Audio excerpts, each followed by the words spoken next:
A continuación, les traigo la parada que le pega el señor presidente, Gustavo Francisco Petro Urrego, al medio de comunicación La Silla Vacía.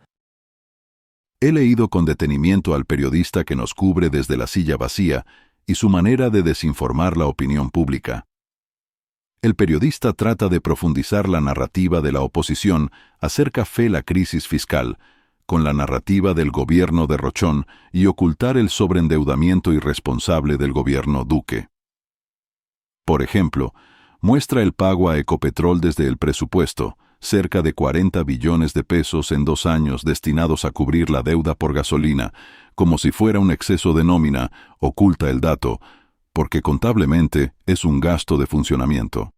O, incluso, dentro del empleo público, confunde el crecimiento de empleo público con incremento de gastos de nómina. El gasto de nómina crece en mi administración no porque crezca el empleo público civil, sino porque crece el salario nominal por el periodo de inflación que vivimos en los años 2022 y 2023. Es decir, porque la ley ordena que el salario mantenga su poder adquisitivo, y esto impacta directamente y por ley en los salarios y las pensiones. Estas últimas son el mayor gasto de funcionamiento del gobierno, después del pago de la deuda pública. Ni aparece la palabra pensiones en el análisis del periodista, pero se entiende por qué. ¿Por qué el presupuesto tiene como principal gasto de funcionamiento las pensiones? Por un mal sistema pensional que he reformado para hacerlo más sostenible, basado en la producción y la productividad, y no en la tasa de interés y el presupuesto.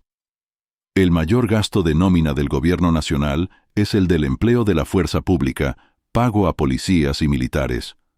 Ocupa la mayor parte de la nómina y de lejos, y es cierto que hemos aumentado empleo allí.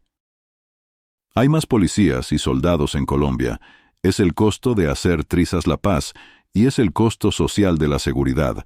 No recomendaría ahora disminuirlo, pero no hay una sola frase del periodista al respecto. Los periodistas de derecha no lo mencionan porque significaría que la derecha le pide al gobierno reducir la policía y el ejército.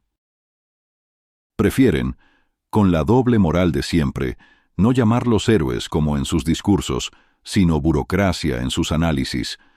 Pues sí, lo confieso, he aumentado de manera sustancial las remuneraciones de los soldados de Colombia y abro los ascensos en la policía. ¿Por qué? Porque el que arriesga la vida por los demás debe obtener de los demás, al menos dignidad salarial. Creo que un ser humano que viva bien, ejerciendo su tarea de seguridad, no cometerá violaciones de derechos humanos como en el pasado, será más firme contra la corrupción y ayudará a construir un mejor país. Ahora, si el periodista en mención acepta que las pensiones, como ordena la ley, deben conservar su poder de compra y que hay que mejorar el servicio humano de la policía y el ejército, entonces se queda sin discurso. El gobierno no es de Rochón, sino humano y muy responsable con las finanzas, y la disminución de la inversión pública no es sino la articulación de la regla fiscal que Duque se inventó y la deuda enorme que Duque nos dejó. Ninguna de estas dos razones, ni de vainas, son analizadas por el artículo en mención. Perdería el periodista el empleo. Los patrocinadores de La Silla no toleran tamaña heterodoxia. La verdad se pliega al poder. En solo 2 años pagamos 40 billones del presupuesto al Fondo de Combustibles. Nunca estuve de acuerdo con ello, y es lo que me separó de Ocampo, pero se pagó, y además, pasamos de pagar una deuda de 70 billones al año a una de 110 billones para el 2025. Estas cifras de por sí lo explican todo.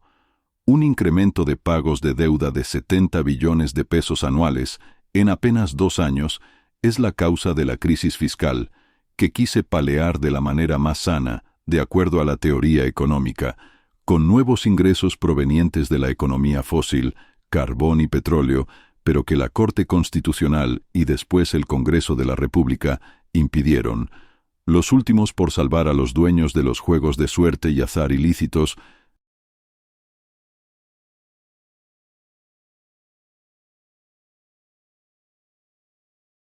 Muchas gracias por seguirnos. No olviden suscribirse, darle pulgar arriba.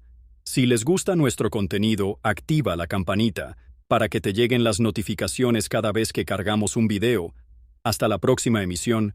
Gracias, Dios los bendiga.